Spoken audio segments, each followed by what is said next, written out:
Hello guys, welcome back to my channel. അപ്പം ഇതൊരു next ഒരു മിനി സ്റ്റഡി വ്ളോഗാണ്. അപ്പോൾ കഴിഞ്ഞ വീഡിയോയിൽ നല്ലൊരു റെസ്പോൺസാണ് കിട്ടിയത്. ലൈക്ക് 2K ഒക്കെ ക്രോസ് ചെയ്തിട്ടുണ്ട് ഇപ്പോൾ വ്യൂവേഴ്സ്. അതുപോലെ സബ്സ്ക്രൈബേഴ്സും ഒരു 14 സബ്സ്ക്രൈബേഴ്സ് എങ്ങാണ്ട് ഒറ്റ വീഡിയോ കൊണ്ട് തന്നെ കൂടിയിട്ടുണ്ട്. അപ്പം എല്ലാവർക്കും താങ്ക് യു സോ മച്ച്. അപ്പോൾ നിങ്ങളിങ്ങനെ വീഡിയോസ് ലൈക്ക് ചെയ്യുകയും ഇത്രയും പേര് കാണുകയും സബ്സ്ക്രൈബ് ചെയ്യുകയും ചെയ്യുമ്പോഴാണ് നമുക്കൊരു മോട്ടിവേഷൻ ഇനിയും വീഡിയോസ് അപ്ലോഡ് ചെയ്യാൻ വേണ്ടി. അപ്പോൾ എനിക്ക് കുറേ സന്തോഷമായി. അപ്പോൾ ഇതുപോലെ തന്നെ എല്ലാവരും ഇനിയുള്ള വീഡിയോസും സപ്പോർട്ട് ചെയ്യുമെന്ന് വിചാരിക്കുന്നത്. ഈ വീഡിയോ ശനിയാഴ്ച ഷൂട്ട് ചെയ്തതാണ്, മീൻസ് ഇന്നലെ ഷൂട്ട് ചെയ്ത വീഡിയോ ആണ്. അപ്പോൾ ഞാൻ വിചാരിച്ചു ഇന്ന് ഞായറാഴ്ചയല്ലേ, അപ്പോൾ ഇന്ന് തന്നെ അപ്ലോഡ് ചെയ്യാമെന്ന് വിചാരിച്ചു. കാരണം എന്താ വെച്ച് കഴിഞ്ഞാൽ ഇനി ക്ലാസ് ഉണ്ടല്ലോ, അപ്പോൾ അതിൻ്റെ ഇടയ്ക്ക് പിന്നെ എഡിറ്റ് ചെയ്യാനൊന്നും നടക്കത്തില്ല. അപ്പോൾ ഞാൻ വിചാരിച്ചു ഇന്ന് തന്നെ എഡിറ്റ് ചെയ്തിട്ട് അങ്ങ് അപ്ലോഡ് ചെയ്യാമെന്ന്. ഈ വീഡിയോയ്ക്കകത്ത് ഞാൻ കെമിസ്ട്രിയുടെ ബയോമോളിക്യൂൾസ് എന്ന് പറഞ്ഞ ഓർഗാനിക് കെമിസ്ട്രി ടെക്സ്റ്റിലെ ചാപ്റ്ററാണ് പഠിച്ചുകൊണ്ടിരിക്കുന്നത്. അതിൻ്റെ ഞാൻ വീഡിയോസൊന്നും കണ്ടില്ലായിരുന്നു. അപ്പോൾ ഞാൻ വിചാരിച്ചു ഒരു ലെക്ചർ കണ്ടിട്ട് പഠിക്കാമെന്ന കാര്യം. അങ്ങനെ ഞങ്ങളുടെ സ്കൂളിൽ ഈ ചാപ്റ്റർ പെട്ടെന്ന് തീർക്കുമായിരുന്നു. ഇപ്പോൾ പോർഷൻസ് പെട്ടെന്ന് തീർക്കാൻ വേണ്ടി ചാപ്റ്റർ പെട്ടെന്ന് തീർക്കുകയാണ് ചെയ്യുന്നത്. ഞങ്ങൾക്ക് ഇടയ്ക്കുള്ള എൻസൈം, പ്രോട്ടീൻസ്, വിറ്റാമിൻസ് ആ പോർഷനൊന്നും ഞങ്ങൾക്ക് എടുത്തില്ല. അതൊക്കെ വായിച്ചോളാൻ പറഞ്ഞു. അപ്പം ഞാൻ വിചാരിച്ചു ലെക്ചർ കാണാമെന്ന്. ഇത് ഇച്ചിരി വലിയ ലെക്ചറാണ് എക്സാമിനറിൻ്റെ.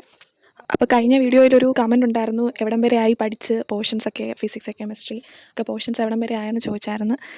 ഞാനാണെങ്കിൽ ഇടയ്ക്ക് പഠിക്കുമ്പോൾ ഇങ്ങനെ ഇതായി പോകുന്നുണ്ട്. അപ്പം ഫിസിക്സ് എനിക്ക് വലിയ അത്യാവശ്യം കുഴപ്പമില്ലാതെ കവറപ്പ് ആയിട്ടുണ്ട് ഫിസിക്സ്. എന്നാലും ഇപ്പോൾ ഈ ന്യൂമറിക്കൽസ് ഒക്കെ ഉണ്ടല്ലോ, ഇപ്പോൾ ഞാൻ CBSE ആണ് പഠിക്കുന്നത്, അറിയാമല്ലോ. അപ്പം അതിനകത്ത് തന്നെ ഞങ്ങൾക്ക് കുറേ എക്സ്ട്രാ പുറത്തുനിന്ന് കുറേ ക്വസ്റ്റ്യൻസ് ഒക്കെ ചോദിക്കുന്നുണ്ട്. ലൈക്ക് ആ ടോപ്പിക്കിൻ്റെ ഡെപ്തിലാണ് ന്യൂമറിക്കൽസ് ഒക്കെ വരുന്നത്. അപ്പോൾ അതിന് പ്രാക്ടീസ് ചെയ്യണം, നല്ലപോലെ പ്രാക്ടീസ് ചെയ്യണം. നമ്മൾ ജസ്റ്റ് ആ ചാപ്റ്റർ മാത്രം പഠിച്ചുകൊണ്ട് പറ്റത്തില്ല.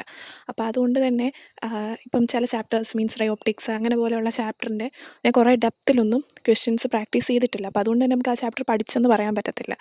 ഞങ്ങളുടെ സ്കൂളിൽ അത്യാവശ്യം പോർഷൻസൊക്കെ കവേർഡാണ്. ഞാൻ ഒരു വീഡിയോയിൽ പറഞ്ഞായിരുന്നല്ലോ, ഞങ്ങൾക്ക് 3 ടീച്ചേഴ്സാണ് ഒരു സബ്ജക്റ്റിനെ എടുക്കുന്നത്. അപ്പോൾ ഫിസിക്സിന് 3 ടീച്ചേഴ്സുണ്ട്. അപ്പോൾ അതുകൊണ്ട് തന്നെ ഇപ്പോൾ ഇലക്ട്രോ മാഗ്നറ്റിക് ഇൻഡക്ഷൻ്റെ ഒരു ഹാഫ് എത്തിയൊക്കെയാണ് ഒരു ടീച്ചർ. പിന്നെ ആണെങ്കിൽ AC ഓൾട്ടർനേറ്റിംഗ് കറണ്ടിൻ്റെ ട്രാൻസ്ഫോമറിൻ്റെ പോർഷൻ എടുത്തിട്ടില്ല, അതുണ്ട്. പിന്നെ അതുപോലെ സെമി കണ്ടക്ടേഴ്സ് തീർക്കാനുണ്ട്. അങ്ങനെ കുറച്ച് ചാപ്റ്റേഴ്സ് തീർക്കാനുണ്ട്. പിന്നെ അതേപോലെ തന്നെ ഞങ്ങൾക്ക് ബയോളജി വരുവാണെങ്കിൽ 2 ടീച്ചേഴ്സാണ് സുവോളജി, ബോട്ടണി എടുക്കുന്നത്. അപ്പം ഫിസിക്സ് എനിക്ക് അത്യാവശ്യം കുഴപ്പമില്ലാതെ എല്ലാ ചാപ്റ്റേഴ്സും എടുത്തിട്ടുണ്ട്. പക്ഷേ എങ്കിൽ അതിനകത്ത് എക്സ്ട്രാ ക്വസ്റ്റ്യൻസ് പഠിക്കാനുണ്ട് എനിക്ക്. അപ്പോൾ അതുകൊണ്ട് തന്നെ ഞാൻ പിന്നെ ഇപ്പം കൂടുതലും പഠിച്ചാണെങ്കിൽ കുറേ ചാപ്റ്റേഴ്സൊക്കെ മറന്നു പോയിട്ടുണ്ട്. അപ്പോൾ റിവൈസ് ചെയ്യുവാണ്. ഞങ്ങൾക്ക് നവംബറിൽ 3rd ടേം 2 എക്സാം ഉണ്ട്. അപ്പോൾ അതിനുവേണ്ടി ഓരോരോ ചാപ്റ്റർ പഠിച്ചെടുക്കുവാണ്. പിന്നെ അതുപോലെ ബയോളജി 2-3 ചാപ്റ്റർ തീരാനുണ്ട്. ഇപ്പം സുവോളജിയൊക്കെ ഞങ്ങൾക്കിപ്പം ബയോടെക്നോളജിയുടെ ആപ്ലിക്കേഷൻ തുടങ്ങിയിട്ടുണ്ട്. അത് ഞാൻ പറഞ്ഞായിരുന്നല്ലോ, മറ്റേ പ്രിൻസിപ്പൾസ് തീർന്ന് ബയോടെക്നോളജിയുടെ ആപ്ലിക്കേഷൻ തുടങ്ങിയിട്ടുണ്ട്. പിന്നെ സുവോളജിക്കകത്ത് എവല്യൂഷൻ ഉള്ള ചാപ്റ്ററാണ് ഇപ്പോൾ എടുത്തുകൊണ്ടിരിക്കുന്നത്. അപ്പോൾ അങ്ങനെയൊക്കെ. പിന്നെ കെമിസ്ട്രി എനിക്ക് ഓർഗാനിക് ഞാനിപ്പം കുറേ നാളായി എടുത്തിട്ട് പഠിക്കാൻ. ഓർഗാനിക് കുറേ തീരാനുണ്ട്. പിന്നെ ബാക്കിയുള്ള ചാപ്റ്റേഴ്സ് എടുക്കുവാണെങ്കിൽ എനിക്ക് ഈ കെമിക്കൽ കൈനറ്റിക്സിൻ്റെ ഒക്കെ ന്യൂമറിക്കൽസ് തീർന്നിട്ടില്ല. ബാക്കിയൊക്കെ അത്യാവശ്യം പോർഷൻസ് തീർന്നിട്ടുണ്ട്. പിന്നെ മാത്സ് എടുക്കുവാണെങ്കിൽ മാത്സിൻ്റെ ഇൻറ്റഗ്രേഷനൊക്കെ ഞങ്ങൾക്ക് കഴിഞ്ഞു. ഇപ്പോൾ ഞങ്ങൾക്ക് മറ്റേ ഡിഫറൻഷ്യൽ ഇക്വേഷൻ എന്ന് പറഞ്ഞൊരു ചാപ്റ്റർ എടുത്തുകൊണ്ടിരിക്കുന്നത്. അതിൻ്റെ ഇൻറ്റഗ്രേഷൻ്റെ ആപ്ലിക്കേഷൻ ഞങ്ങളെ പഠിപ്പിച്ചില്ല ചാപ്റ്റർ. അപ്പം ഡിഫറൻഷ്യൽ ഇക്വേഷനാണ് പഠിപ്പിക്കുന്നത്. ഇൻറ്റഗ്രേഷൻ അത്യാവശ്യം ക്ലാസ്സിലിരിക്കുമ്പോൾ നമുക്ക് ചെയ്യാൻ പറ്റുന്നുണ്ട്. പക്ഷേ എങ്കിൽ ഇൻറ്റഗ്രേഷൻ്റെ പ്രശ്നം എന്ന് വെച്ചാൽ കുറേ ഇക്വേഷൻ ഉണ്ട്, അറിയാം. മാത്സ് എടുത്തവർക്ക് അറിയാമായിരിക്കും. ഇൻറ്റഗ്രേഷൻ, ഡിഫറൻസിയേഷൻ എന്ന് വെച്ചാൽ കുറേ പ്രാക്ടീസ് ചെയ്യണം ക്വസ്റ്റ്യൻസ്, എന്നാലേ നമുക്ക് എല്ലാ ക്വസ്റ്റ്യനും അറ്റൻഡ് ചെയ്യാൻ പറ്റത്തുള്ളൂ. അപ്പം അതും ഇങ്ങനെ പ്രാക്ടീസ് ചെയ്തുകൊണ്ട് പോവുകയാണ് ഇൻറ്റഗ്രേഷൻ.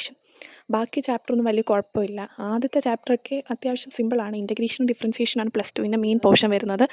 അപ്പം അത് പ്രാക്ടീസ് ചെയ്തുകൊണ്ടിരിക്കുകയാണ്. ഞാൻ ബയോമാത്സാണ് എടുത്തേക്കുന്നത്. അപ്പം ഇത്രയും ഇങ്ങനെയൊക്കെ പോകുന്നു. ഇംഗ്ലീഷൊക്കെ നമ്മൾ തലേന്നല്ലേ പഠിക്കത്തുള്ളൂ.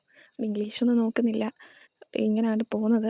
എനിക്കൊരു ആഗ്രഹമുണ്ട്, നമുക്ക് നവംബറിൻ്റെ മുന്നേ ആയിട്ട് എല്ലാം നമ്മുടെ സിലബസ് മൊത്തത്തിൽ പഠിച്ച് തീർത്തിട്ട് PYQs ഒക്കെ പ്രാക്ടീസ് ചെയ്യണം. ഞാൻ ഫിസിക്സും പിന്നെ ബയോളജിയുടെ ആദ്യത്തെ കുറച്ച് ചാപ്റ്ററിൻ്റെയൊക്കെ PYQs ഒക്കെ ചെയ്ത് നോക്കിയായിരുന്നു. പിന്നെ അങ്ങോട്ട് സമയമേ കിട്ടിയില്ല. ഇപ്പം റെക്കോർഡ് ഞങ്ങൾക്ക് കംപ്ലീറ്റ് ചെയ്യാനുണ്ട് ഇഷ്ടം പോലെ.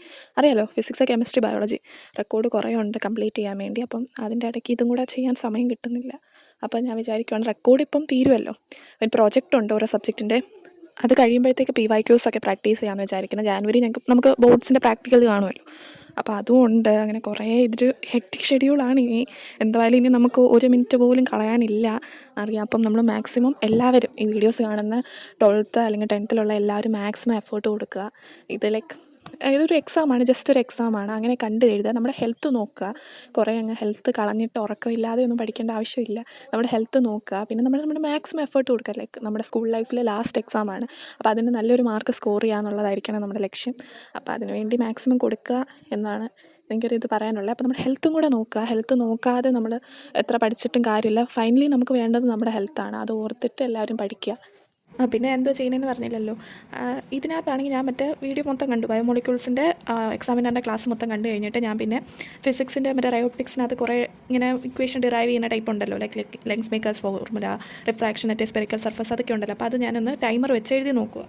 നമ്മുടെ ബോർഡ് എക്സാമിന് ഈ 5 മാർക്ക് ക്വസ്റ്റിന് 8 മിനിറ്റ്സ് വെച്ചേ നമുക്ക് എഴുതാൻ പറ്റത്തുള്ളൂ. എന്നാലേ നമുക്ക് കറക്റ്റ് ടൈമിൽ നമ്മുടെ പേപ്പർ ഫുള്ളായിട്ട് സോൾവ് ചെയ്തിട്ട് നമുക്ക് വരാൻ പറ്റത്തുള്ളൂ, ഫുൾ കംപ്ലീറ്റ് ചെയ്യാൻ പറ്റത്തുള്ളൂ പേപ്പർ. അപ്പം ടൈമർ വെച്ച് എഴുതി നോക്കുമായിരുന്നു. ഞാൻ ഇപ്പോൾ റിഫ്രാക്ഷൻ അറ്റ് സ്പെറിക്കൽ സർഫസ് എങ്ങാണ്ടോ എഴുതുന്നതെന്ന് തോന്നുന്നു, ഫിഗർ വരച്ചിട്ട്.